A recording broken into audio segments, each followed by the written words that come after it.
തികച്ചും അൺഫെയർ ആയിട്ടുള്ള ഒരു എവിക്ഷൻ. അവർക്ക് വേണമായിരുന്നെങ്കിൽ പറഞ്ഞു വിടായിരുന്നു അല്ലേ, ഇജക്ട് ചെയ്യായിരുന്നു. എനിക്ക് ബേസിക്കലി ഫീൽ ചെയ്തൊരു കാര്യമാണ്. കാര്യം ഒരിക്കലും രതീഷിന് വോട്ട് കുറഞ്ഞിട്ട് ഔട്ടാക്കുമെന്ന് ഒരിക്കലും പറയാൻ പറ്റത്തില്ല. കാര്യം എന്ന് പറഞ്ഞാൽ രതീഷ് അത്യാവശ്യം നല്ല രീതിയിലൊക്കെ പെർഫോം ചെയ്യുന്നുണ്ടായിരുന്നു. അങ്ങേരുടെ കയ്യിൽ നിന്ന് വന്നേക്കുന്ന ജാൻമണിയുടെ കേസിലൊക്കെ നമുക്ക് അക്സെപ്റ്റ് ചെയ്യാം, അത് തെറ്റ് തന്നെയാണ്.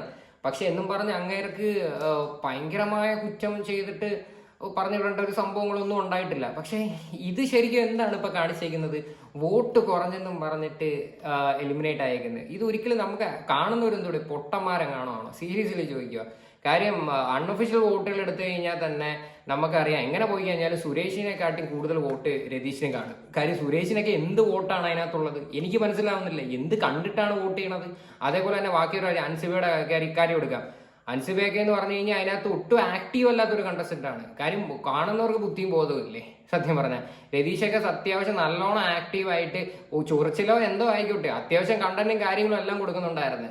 എന്തായി കഴിഞ്ഞാലും ഇന്നലെയൊക്കെ ഒരു ന്യൂസ് സ്പ്രെഡ് ആയിട്ടുണ്ടായിരുന്നു, ഞാനും ചെയ്തിട്ടുണ്ടായിരുന്നു. രതീഷിനെ അവിടുന്ന് പറഞ്ഞു വിട്ടതാണ്. കാര്യം ഇപ്പം നമ്മളെ മേ ബി കാണിച്ചത് എലിമിനേറ്റ് ചെയ്ത് വോട്ട് കുറഞ്ഞെന്നുള്ള രീതിയിലായിരിക്കും. ശരിക്കും പറഞ്ഞു വിട്ടയാണെന്നാണ് മനഃപൂർവ്വം എല്ലാവരും പറയണത്. കാര്യം എന്ന് പറഞ്ഞാൽ രതീഷ് സുരേഷിന്റെ അടുത്ത് പറഞ്ഞിട്ടൊരു കാര്യം വെച്ചിട്ട് പറഞ്ഞു വിട്ടതായിരിക്കും. അല്ലാതെ ഒരിക്കലും വോട്ട് കുറഞ്ഞിട്ട് പറഞ്ഞു വിടാനായിട്ട് ചാൻസസ് ഇല്ല. അപ്പം മേ ബി ഇതായിരിക്കും റീസൺ. അത് നമ്മളെ കാണിക്കാത്തതായിരിക്കും. പക്ഷെ അന്ന ന്യൂസ് സത്യമായിട്ടാണ് എനിക്ക് ആക്ച്വലി ഫീൽ ചെയ്യണത്.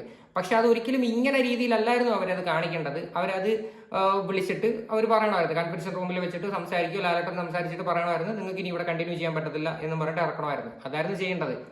അല്ലാതെ വോട്ട് കുറഞ്ഞെന്നുള്ള രീതിയിൽ ഒരിക്കലും വിശ്വസിക്കാൻ പറ്റില്ല. അത് കണക്ക് തന്നെ പോകാൻ നേരത്ത് ലാലേട്ടൻ സംസാരിച്ചൊരു കാര്യമുണ്ട്.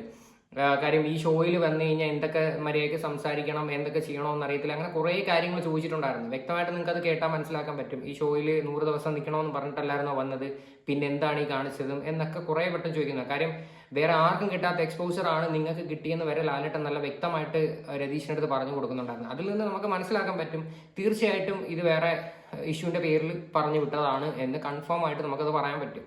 അത് നമുക്കത് കാണുമ്പോൾ മനസ്സിലാക്കാമല്ലോ.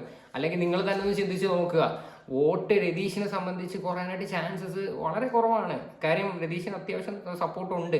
പുള്ളിക്കാരന് ഇപ്പം സമ്മർ മീഡിയയുടെ ഒക്കെ പോൾ എടുത്ത് നോക്കി ഏകദേശം 1.5 ലക്ഷം പേര് പോൾ ചെയ്യുന്നതിനകത്ത് 20% ഒക്കെ ഉണ്ടെന്ന് പറയുന്നത് നിസ്സാര കാര്യമല്ല. അത് ഗ്രാജുവലി അത് കയറി വരും ആ സംഭവം. കാര്യം ഓരോരുത്തരുടെ വീഡിയോ എടുത്ത് നമ്മൾ ഒബ്സർവ് ചെയ്ത് നോക്കിയാൽ മതി, നല്ലോണം റിവ്യൂ ചെയ്യുന്നത്. അപ്പോൾ അവർ പറയുന്നുണ്ട് രതീഷ് ഇപ്പോൾ ഒരു കോമാളിയായിട്ട് കാണുമെങ്കിലും അത് പതുക്കെ അത് മാറി നല്ലൊരു കണ്ടസ്റ്റന്റ് ആയിട്ട് വരുമെന്നൊക്കെ നമുക്കത് മനസ്സിലാക്കാൻ പറ്റുന്ന കാര്യം തന്നെയാണത്. എനിവേ ഒരു തികച്ചും അൺഫെയർ ആയിട്ടുള്ള എവിക്ഷൻ ആണ്. ഈ ഒരു കാര്യത്തിൽ ഒന്നും പറയാനില്ല. കാര്യം നമ്മൾ തന്നെ ചിന്തിച്ച്, കാര്യം ഇന്നലെ എല്ലാം വന്ന ന്യൂസിനകത്തെല്ലാം രണ്ടാമത് വീണ്ടും ഷൂട്ട് ചെയ്തതിന് ശേഷം വീണ്ടും ലാലേട്ടൻ വന്നു, വീണ്ടും അങ്ങനെയൊക്കെ പറഞ്ഞു വിട്ടെന്നായിരുന്നു പറഞ്ഞത്. ശരിക്കും അങ്ങനെയുള്ള സംഭവങ്ങളൊന്നുമില്ല. സംഭവം എലിമിനേറ്റ് ചെയ്തതാണ്. എന്തായാലും ഭയങ്കര ഷോക്കിംഗ് ആയിട്ടുള്ള സംഭവം. ഇപ്പോൾ Bigg Boss season 6 first eviction ഈ ഒരു രീതി തന്നെ ആയാൽ ഒരു തികച്ചും അൺഫെയർ ആയി പോയുള്ള രീതിയിൽ ഭയങ്കര വിഷമമുണ്ട്.